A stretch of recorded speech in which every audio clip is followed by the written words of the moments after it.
Hi, I'm Chris Long with Go Fish Digital, and welcome to another episode of 60 Second SEO. Today we're going to talk about an opportunity a lot of e-commerce sites have to do more with structured data. So when we take a look at a lot of big box stores, we're seeing that very few sites are actually marking up their category pages and marking up the product listings they have on category pages. So here I'm on Home Depot, and when I take a look at the schema they're using on their category pages, they're really just using FAQ page structure data, nothing that marks up the actual product listings. Here I'm going to go on Wayfair, kind of the same story. I'll take a look at the schema they're using a few different elements, but nothing that marks up the actual products themselves on a category page. We're seeing some sites start to do this more, and I think it's a good idea.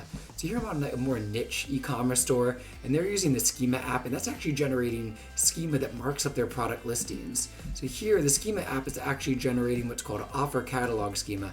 That marks up, the page name, it marks up the individual products. Here's the name of the product, the SKU, the rating, the pricing information, the image. So it does a really good job of providing Google with even more detail about what's contained on the category page itself. So this is a really great option, as well as something we've also advised on for some clients is adding collection page structure data to their pages.